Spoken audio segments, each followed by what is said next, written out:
You say, what's this got to do with strategy? Well, everything. We can really understand that our preconceived ideas are getting in the way. He also says that we need to have an open heart, as he calls it, which is it's empathic listening, I in you listening, that you can really start to hear what the person's trying to say. You're listening to them.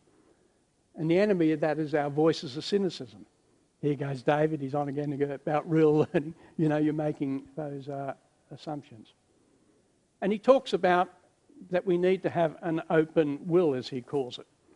That is, if something is starting to emerge, something new, we need to have the courage and the will to let things go. Even things that we might hold precious, in order to allow new things to come. And that takes a lot of courage. And he said that the enemy of that is what he calls our voices of fear, you know, false evidence appearing real. That why innovation is about implementation, it's about the doing, not about the bright ideas. We all have wonderful ideas. What we don't seem to be able to do is put them into use. And we're fearful of that. We might criticise, etc. He says if we can get to this place where we can connect all that by being really present, we can start to see what is our real work and what is what we want to do. So when futurists start to look about what sort of world do we want to live in, what do we have to do now? You try to crystallise that and visualise that. But then he says you must act in an instant. If you have a new idea or a new thought or a new trend starting to occur and you want to change it, you have to act quickly. So why do you think he would suggest that you have to act quickly, act in an instant?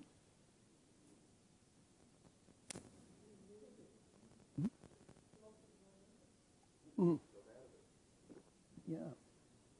All that. But what will happen is all these voices will start to come in very quickly. But in order not to get shot and to try to navigate that anxiety, what I suggest you do is prototypes. You do little tests. And essentially what you're trying to get from those little tests is feedback. Take that feedback on board and continue to do the little tests until you've embodied them in the new. It is possible for us to learn from the past, obviously, but also from the future as it emerges. Now, one of the problems we seem to have you ever wondered why there are so many books on leadership produced every year? You think if we knew what it was about, we'd have the answer. Unfortunately, I've got to read a lot of them. And there does seem to be a pattern with them. And the pattern is that the leader has some sort of vision. And from that vision, they create the goals. From the goals, they then create the competencies or the capabilities to carry that vision through, and then they do the strategy. Also from that vision, you've got to have people with the capabilities to do the competencies, to create the culture to support the strategy. It's a nice idea. Where I think it fails is that it's about a person, a leader, having a vision. And I actually think what is required is leadership. That is those acts to involve people. So I like to think that the first thing you need is the leadership, which is futures thinking in a leadership context, to get some sort of shared meaning, some inspiration and aspiration, to have what is your purpose. If you can't clarify your purpose, you will fail. So the clarity of the purpose is really important. Once you've done that, the rest should be quite easy. Then you can do your visioning. As Richard Norman, the late Swedish scholar, said that, in fact, one of the most common errors, I'm tempted to say tragedies, I see in business and other organisations, is giving into the pressure of premature closure, of deciding on a vision or a strategy before a design space has been evolved so that there is a real choice between options. Again, this is this concept of slowing down in order to speed up, being more reflective, etc. From then you can do your vision. Then you've got your goals, your competencies, your strategies, your execution of the strategy, people with the capabilities to follow through those competencies, the attitudes and behaviours, which is the culture, to support that strategy. You've got the technical and rational, your IQ if you like, but you've also got your adaptive and non-rational, your EQ and your SQ and any other Q you can think of. So I think this is where the future thinking is important. Take the time to start thinking about what is really the purpose, what you really want to achieve, before you get stuck in the old pattern. Looking at some global shifts. Obviously, these are some of the global shifts that are happening. Energy from non-renewable to renewable. I just yesterday was introduced to Amory Lovin's new book called Reinventing Fire. Amory Lovins wrote the book on natural capitalism. And what he's saying by 2050, there'll be zero need for fossil fuels, coal, or whatever. That the reinventing the fire is obviously coming from the sun. And the savings are terrific. They're in the trillions of dollars. But the number of new jobs that creates is also terrific.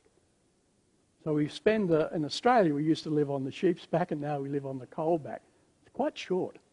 You know, we sold off our manufacturing. We went for short-term answers. And unless we become the so-called smart country, it's going to be quite difficult. Regulatory frameworks. No wonder the environmental conferences fail, because there's always putting our own interest there. It needs to be global. Everyone needs to be concerned if we want to really change global warming and do things about that. Now, of the top 100 economies in the world, of course, over 50% of them are corporations, and they don't recognise borders. So it's not too difficult to think that once we go from shallow democracy to deeper democracy, the borders might start to disappear. The European community started off as an economic one, but it's now a community. The NAFTA free trade agreement, the ASEAN, etc., become smaller. It'll be interesting to see which one Australia plays in. Women's power, gender partnership. In Australia, of the top 200 companies, only 11% of females are represented on their boards, which I think is quite immoral. But how many females do you think are actually in senior roles in those top 200 companies? Any idea? 2%. So whilst ever we've got that disparity, I think we've got some problems. Capitalism. We only play in the top tier. You know, those who can afford to play in our game will play in our game. But the majority of the people are below that. So we need to have a more equitable system if we're going to play in reinventing capitalism. Knowledge, from hierarchical to peer-to-peer. Jobs like mine appear to be on the way out, and social networking, peer-to-peer knowledge is starting to come in. The university, of course, its problem is uni, one way of knowing, our way of knowing. And the new sort of knowledge is multiversities, many ways of knowing, different worldviews, etc. Rewriting of the genome. I was reading Aubrey de Grey's work yesterday, where they're working on finding out what is the aging gene so we can turn it off. Talking about 1,000-year lives.